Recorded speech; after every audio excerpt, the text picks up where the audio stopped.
এক অদ্ভুত রেস্টুরেন্ট। এই রেস্টুরেন্টে খেতে চাইলে আপনাকে হাই কমোডের উপর বসে খেতে হবে। কেউ যদি আপনাকে বলে আজ আমরা টয়লেটে খেতে যাব, তাহলে মোটেও অবাক হবেন না যেন, কারণ এই রেস্টুরেন্টে গেলে আপনার ধারণা পুরো পাল্টে যাবে যখন দেখবেন আপনাকে বসতে দেওয়া হয়েছে হাই কমোডের উপর আর খেতেও দেওয়া হয়েছে কমোডের মধ্যে, মানে কমোডের মতো পাত্রে আর কি।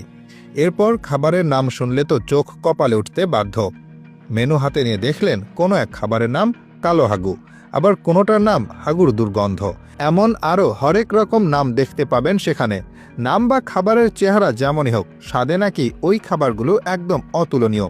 আজব মনে হলেও লস অ্যাঞ্জেলসে রয়েছে ম্যাজিক রেস্টরুম ক্যাফে নামে এমন এক রেস্টুরেন্ট, যেখানে কমোড আকৃতির চেয়ারে বসে খাবার খাওয়া হয় কমোড আকৃতির প্লেটে।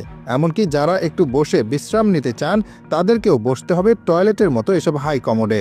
এই উদ্ভট রেস্টুরেন্টের আইডিয়া এসেছে তাইওয়ান থেকে। সেখানে মডার্ন টয়লেট নামে এমন একটি রেস্টুরেন্ট বেশ জনপ্রিয়।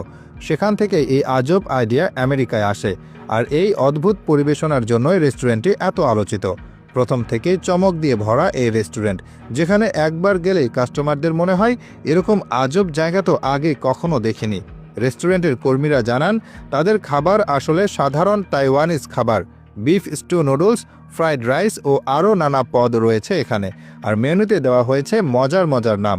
শুনে অদ্ভুত মনে হলেও কালো হাগু হলো চকলেট আইসক্রিম, যা চকোলেট সিরাপ আর চকোলেট ফ্লেক্স দিয়ে তৈরি একটি ডেজার্ট। আর হাগুর দুর্গন্ধ হলো ব্রেইসড পোর্কের একটি ডিশ, যা মূলত ধীরে ধীরে রান্না করা পুরের মাংস। এটি সাধারণত নুডলস বা ভাতের সঙ্গে পরিবেশন করা হয়। তবে সব খাবারের নামই যে এমন অদ্ভুত তা কিন্তু নয়। অনেক খাবার রয়েছে যেগুলো কেবল সাধারণ নাম দিয়েই মেনুতে সাজানো হয়েছে। তবে এই নামগুলো শুধু রেস্তোরাঁর থিমের কারণেই দেওয়া হয়নি, খাবারের পরিবেশনেও এমন কিছু বৈচিত্র্য রাখা হয়েছে যা পুরো অভিজ্ঞতাকে হাস্যরসাত্মক করে তোলে। নাম এমন হলেও খাবারের স্বাদ যেমন ভালো, তেমনি পরিবেশনার এই অভিনব দিকটি রেস্টুরেন্টটিকে নিয়ে গেছে আলোচনার শীর্ষে। তবে সমালোচকও রয়েছে, অনেকেই বলছেন খাওয়ার সময় এমন ঠাট্টা মোটেও ভালো নয়। এসব বিকৃত মানসিকতার লক্ষণ। অনেকে এখানকার খাবারকে সুস্বাদু বললেও অনেকে আবার এসব খাবারকে কোনো মতে চলনসই বলেও মন্তব্য করেছেন।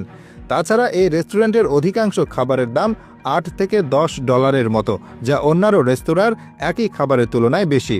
তাই এ নিয়েও কিছুটা অখুশি হন অনেক কাস্টমার।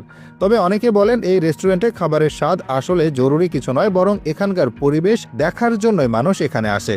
এটি হয়তো একমাত্র জায়গা যেখানে খাওয়ার সময়ও মলমূত্র নিয়ে মজা করা হয়। তাই বিতর্ক যাই থাক, এই রেস্তোরাঁ প্রমাণ করেছে নতুনত্ব সবসময় মানুষের আগ্রহ তৈরি করে, আর খাবারের স্বাদ ঠিক থাকলে পরিবেশনার ভিন্নতা মানুষ সহজে মেনে নেয়।